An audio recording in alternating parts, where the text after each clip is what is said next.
Hello students, my name is Nisha and today in this video we are going to understand about activation function which is used in neural network. Okay तो यहाँ पे अभी हम लोग देखेंगे कि एक एक्टिवेशन फंक्शन होता क्या है, वो कैसे काम करता है और उसके कितने टाइप्स होते हैं. So first of all let us understand कि ये एक्टिवेशन फंक्शन न्यूरल नेटवर्क में उसका पोजीशन कहाँ पे ये होता है एक्टिवेशन फंक्शन. सो अगर आप ये डायग्राम देखोगे, सो ये जो डायग्राम है ये एक परसेप्ट्रॉन मॉडल का डायग्राम है. यहाँ पे हमारे पास इनपुट है, हमारे पास वेट है, हमारे पास ये न्यूरॉन है जिसमें हम लोग समेशन कैलकुलेट कर रहे हैं. न्यूरॉन के ठीक बाद आप यहाँ देख सकते हो ये आपका एक एक्टिवेशन फंक्शन है और इसके बाद आपका आउटपुट आ रहा है. So this is where the activation function is located. ये उसका पोजीशन है आपके न्यूरल नेटवर्क में, वो यहाँ पे लोकेटेड है. अब इसका काम क्या होता है, इसे इनपुट मिलता है. कहाँ से इसे इनपुट मिल रहा है, इसे इसके प्रीवियस वाले जो ट्रांसफ़र फंक्शन जहाँ पे नाम लिखा है यहाँ से उसे इनपुट मिल रहा है.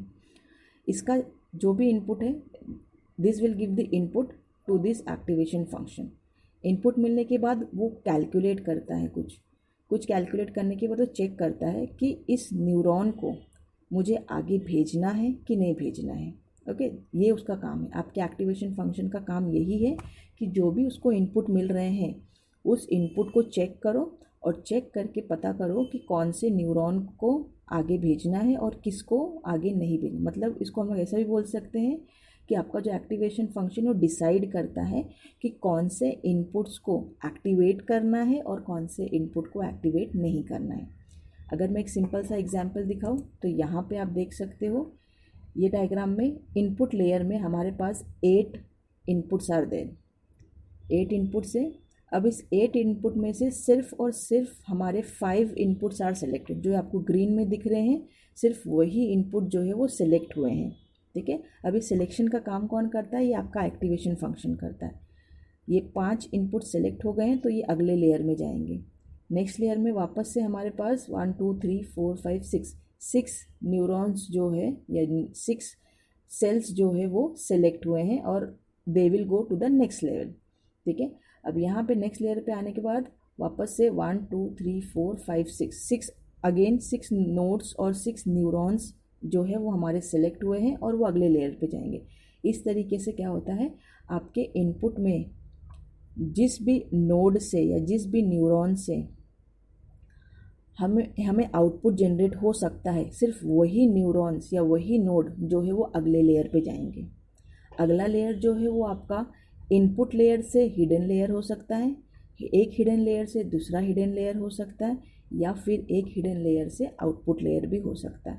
तो इसी तरीके से यहाँ पे multiple activation functions are available. हर एक लेयर में बहुत सारे एक्टिवेशन फंक्शन होते हैं जो हर एक नोड को चेक करते हैं और उसके डेटा के बेसिस पे, उसके इम्पोर्टेंस के बेसिस पे चेक करते हैं कि उसे अगले लेयर पे भेजना है कि नहीं भेजना है. यहाँ पे आते हैं तो सिंपल सा है, activation function helps the neural network to use important information and suppress the irrelevant data point. तो जो डेटा हमारे काम का नहीं है उसे सप्रेस कर दो, उसे आगे नहीं भेजना है. जो इम्पॉर्टेंट डेटा है उसे ही हमें आगे भेजना है. तो ये एक छोटा सा एक्सप्लेनेशन है एक्टिवेशन फंक्शन का. अब एक्टिवेशन फंक्शन ये भी डिसाइड करता है कि किस न्यूरॉन को एक्टिवेट करना है और किसको नहीं करना है. जब मैं बोलती हूँ एक्टिवेट करना, मतलब वो न्यूरॉन जो है वो नेक्स्ट लेयर पे जाएगा. तो न्यूरॉन को नेक्स्ट लेयर पे भेजना है कि नहीं भेजना है वो आपके एक्टिवेशन फंक्शन का काम होता है.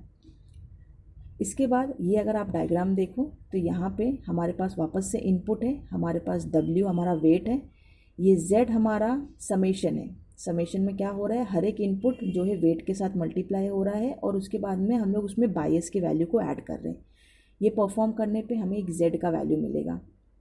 Z का वैल्यू जो है वो Z हम लोग चेक करेंगे हमारे एक्टिवेशन फंक्शन से. अगर एक्टिवेशन फंक्शन बोलता है कि हाँ इट इज़ ओके, आप अगले लेवल पे जा सकते हो, तब तो ये नोड जो है वो नेक्स्ट लेयर पे जाएगा. अदरवाइज़ फिर वो अगर एक्टिवेशन फंक्शन बोलता है कि नहीं इसको नहीं पास ऑन कर सकते तो ये यहीं पे सप्रेस हो जाएगा. तो ये आपका बेसिक सा यूज़ है कि हम लोग एक्टिवेशन फंक्शन क्यों यूज़ करते हैं. उसके बाद में जो इसमें और इम्पॉर्टेंट चीज़ है वो ये है कि एक्टिवेशन फंक्शन के 3 टाइप्स होते हैं. There are 3 types of activation functions that are available. जो पहला टाइप है वो है binary function, binary step function. तो जो बाइनरी स्टेप फंक्शन होता है इसमें एक चीज़ बहुत इंपॉर्टेंट है जिसका नाम है थ्रेशोल्ड। थ्रेशोल्ड क्या है? थ्रेशोल्ड बेसिकली एक नंबर होता है। ये नंबर एक्टिवेशन फंक्शन क्या करता है, जो भी इनपुट आ रहा है वो इनपुट इस नंबर के साथ कंपेयर करता है, थ्रेशोल्ड के साथ कंपेयर करता है। अगर वो इनपुट का वैल्यू थ्रेशोल्ड से ज़्यादा है तो उस नोड को वो एक्टिवेट करेगा, अदरवाइज़ वो उसको नहीं एक्टिवेट करेगा। So depending upon the threshold value आपका एक्टिवेशन फंक्शन डिसाइड करता है कि न्यूरॉन को एक्टिवेट करना है कि नहीं एक्टिवेट करना है। ओके, तो यहाँ पे जैसे मैंने आपको बताया कि इनपुट जो भी है एक्टिवेशन फंक्शन में वो कंपेयर होगा थ्रेशोल्ड वैल्यू से, और अगर इनपुट का वैल्यू जो है वो ग्रेटर आता है, ज़्यादा आता है थ्रेशोल्ड से, तब तो न्यूरॉन एक्टिवेट होगा, अदरवाइज़ वो डीएक्टिवेट हो जाएगा। ओके, बाइनरी अगर आप देखोगे तो इसका जो डायग्राम है या जो इसका ग्राफ है वो कुछ इस तरीके का है। तो इस ग्राफ में हम लोग देखते हैं यहाँ पे जो थ्रेशोल्ड वैल्यू है वो ज़ीरो सेट है।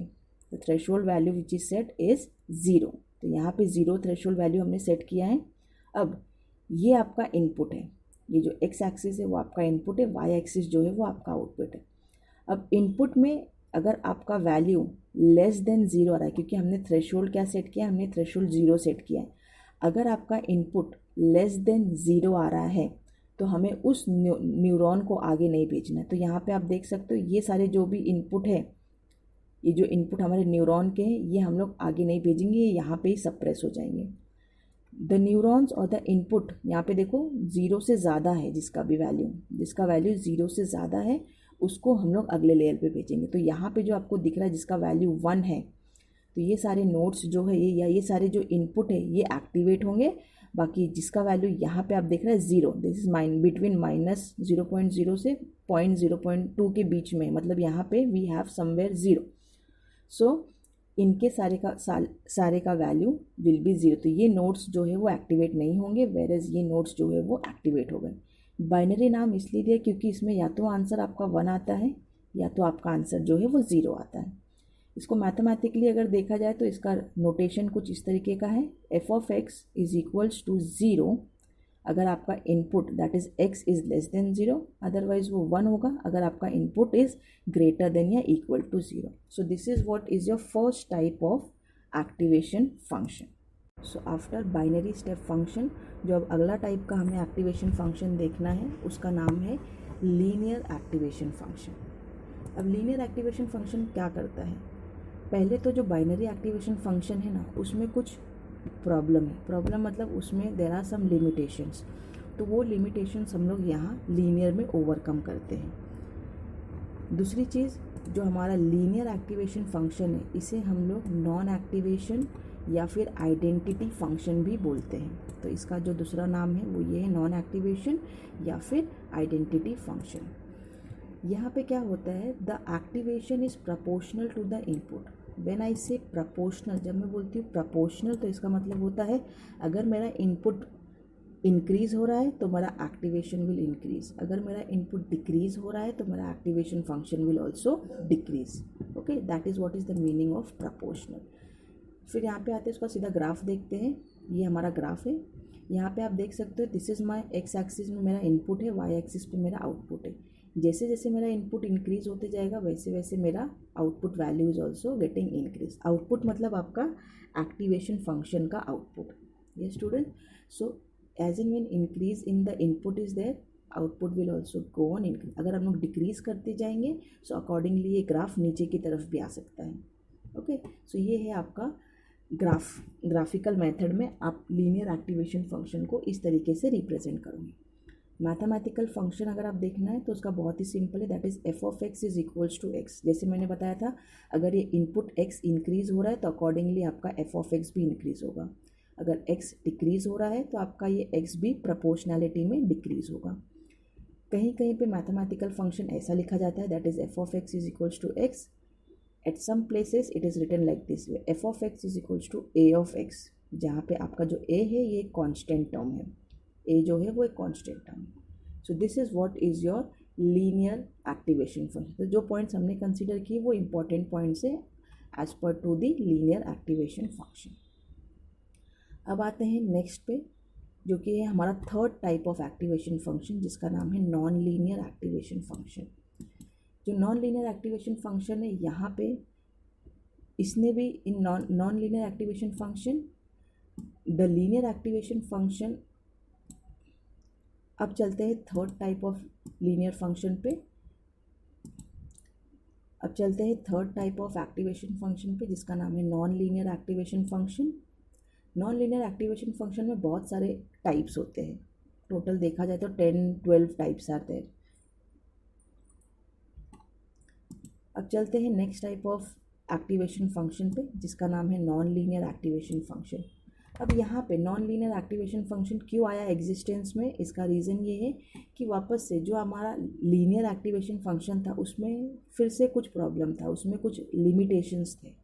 वो लिमिटेशंस को ओवरकम करने के लिए हमारा नॉन लीनियर एक्टिवेशन फंक्शन आया। जो हमारा लीनियर एक्टिवेशन फंक्शन था उसका पावर जो था बहुत लिमिटेड था, वो कुछ ज़्यादा कॉम्प्लेक्स प्रॉब्लम को सॉल्व नहीं कर पाता था। ठीक है, सो इसलिए हमारा जो कॉम्प्लेक्स प्रॉब्लम होता है उसको सॉल्व करने के लिए हमें नॉन लीनियर एक्टिवेशन फंक्शन को इंट्रोड्यूस करना पड़ा। नॉन लीनियर एक्टिवेशन फंक्शन के बहुत सारे टाइप्स होते हैं, जिसमें से जो पहला टाइप है उसका नाम है सिग्मॉइडल या फिर लॉजिस्टिक एक्टिवेशन फंक्शन। इसका नाम first type of non linear activation function है सिग्मॉइडल या फिर लॉजिस्टिक एक्टिवेशन फंक्शन। अब इसमें क्या चीज़ें आपको इम्पोर्टेंट याद में रखनी। पहली चीज़ कि इसमें जो भी आउटपुट आता है, आपका इनपुट जो है that can be anything, what ever input you want you can give the input, लेकिन जो उसका आउटपुट आता है वो 0 और 1 के बीच में आता है। दूसरी चीज़, जितना पॉजिटिव आपका इनपुट रहेगा आउटपुट का वैल्यू उतना ही क्लोज़र टू 1 होगा।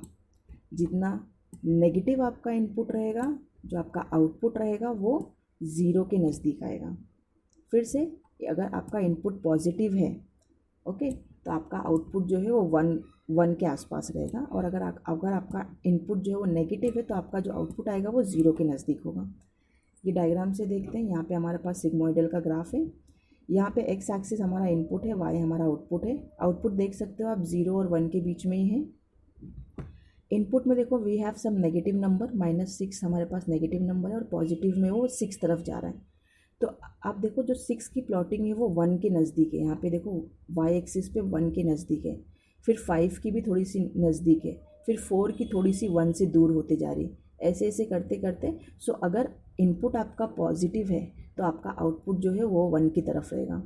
अगर इनपुट जो आपका नेगेटिव है, मोर नेगेटिव मतलब -6, तो आपका आउटपुट क्या आएगा, 0 आएगा। -3 है तो 0 से थोड़ा सा ऊपर होगा, दैट इज़ 0.1 0.2 हो सकता है। ओके, तो this is what is your sigmoidal form. यहाँ का जो ग्राफ है वो एस शेप में बन रहा है, आप देख सकते हो एस शेप।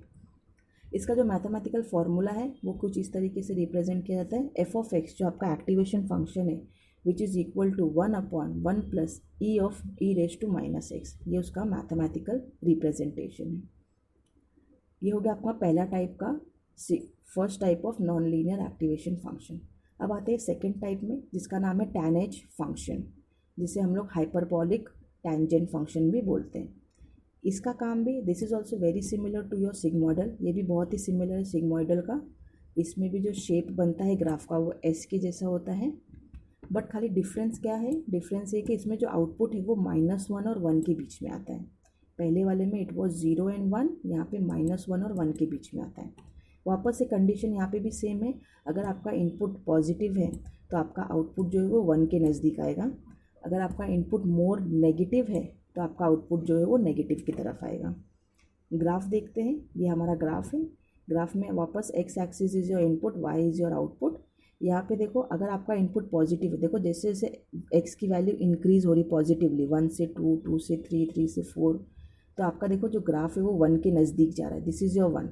तो 1 से देखो 0.5 का value is somewhere over here, फिर 1 का वैल्यू यहाँ पे 1.8 आ रहा है, फिर 2 का वैल्यू 1 के नज़दीक आ रहा है, 3 का अप्रॉक्सीमेटली 1 आया है, 4 का एग्जैक्टली 1 आया है। उसी तरीके से अगर आप नेगेटिव देखोगे तो नेगेटिव में भी जैसे ही x का वैल्यू डिक्रीज़ हो रहा है, -1 से -2 से -3 से -1, उसका आउटपुट जो है वो -1 के नज़दीक आया जा रहा है। Okay, so this is how the graph is denoted.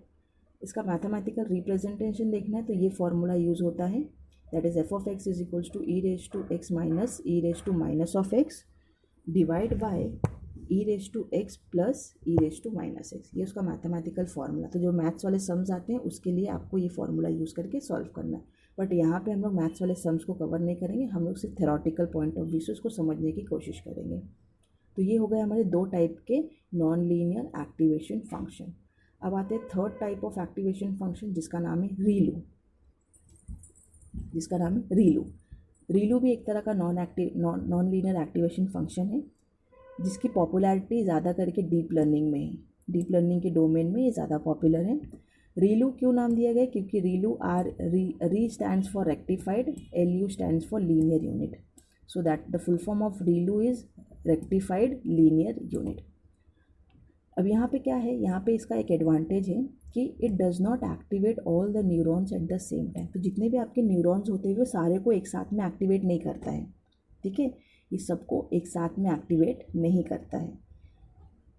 इसका मतलब ये है कि the neuron will be deactivated if the output is linear transformation, output of the linear transformation is less than 0। मतलब यहाँ पे आप देखो ये ग्राफ उसका, अगर आपका इनपुट जो है वो पॉजिटिव है, देखो एक्स हमारा इनपुट है, इनपुट पॉजिटिव है तब तो आप इसको बढ़ा, आउटपुट इंक्रीज़ होगा।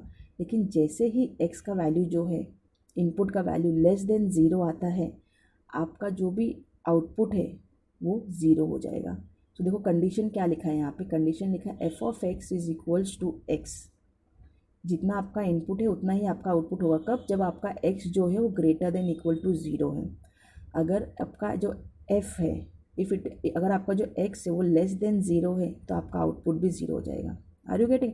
जब आपका इनपुट पॉजिटिव है तो वो इंक्रीज़ होते जाएगा, जैसे ही वो नेगेटिव आता है, मतलब 0 से कम आता है तो वो सप्रेस होते जाएगा, 0 आ जाएगा उसका value. So this is what is your ReLU activation function. Let us move to the next one. So जो अगले टाइप का नॉन लीनियर एक्टिवेशन फंक्शन है जिसका नाम है leaky रीलू।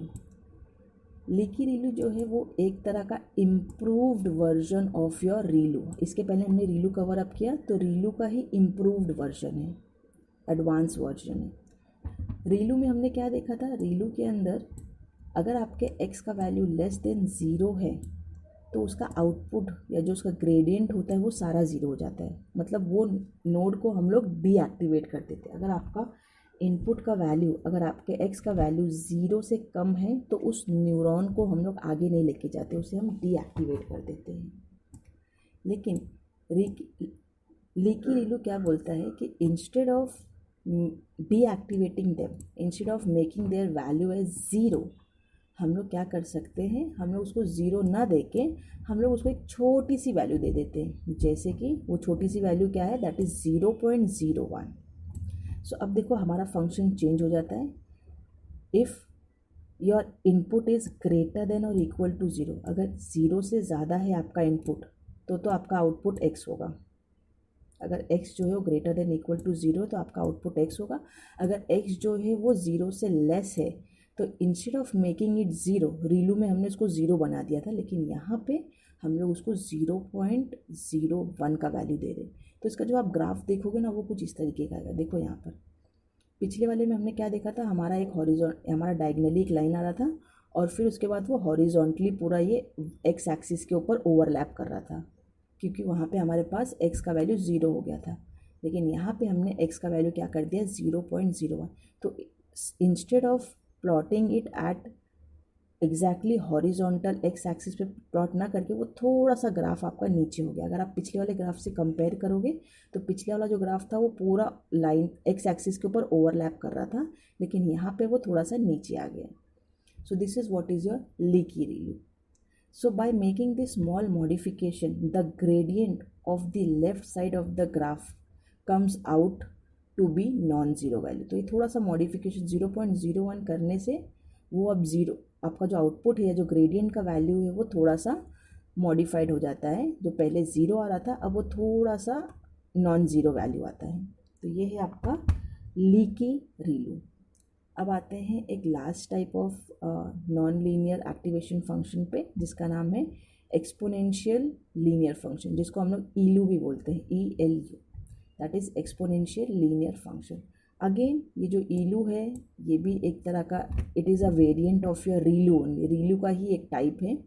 So it is again a variant of your ReLU, that is rectified linear unit. अब यहाँ पे क्या होता है, that modifies the slope of the negative part of the function. अब इसमें क्या होता है, डायरेक्टली इसका हम लोग डायग्राम देखते हैं। सो डायग्राम में देखो, अभी तक हमने देखा था कि जो ReLU था उसका जो लेस देन ज़ीरो है अगर आपका इनपुट, तो वो हॉरिजॉन्टली एक्स एक्सिस पे आता था। लीकी ReLU में क्या देखा हमने, वो हॉरिजॉन्टली एक्स एक्सिस पे ना आके थोड़ा सा वो नीचे आता था। लेकिन जो ये ELU है, ELU में जो उसका वैल्यू है, जो उसका ग्राफ है, वो थोड़ा सा कर्व हो जा रहा है, दिख रहा है आपको, थोड़ा सा यहाँ पे कर्व हो गया है। यहाँ पे तो वो हॉरिजॉन्ट, यहाँ पे तो डायगनली स्ट्रेट है, दैट इज़ प्रपोर्शनल है, जितना इनपुट इंक्रीज होगा उतना आपका आउटपुट भी इंक्रीज होगा। लेकिन जैसे ही आपका एक्स का वैल्यू या इनपुट का वैल्यू ज़ीरो से कम होगा तो ये जो लाइन है ये कर्व होना शुरू हो जाएगी, तो ये कर्व की तरह फॉर्म करता है। ये होता है आपका ELU, that is exponential linear unit.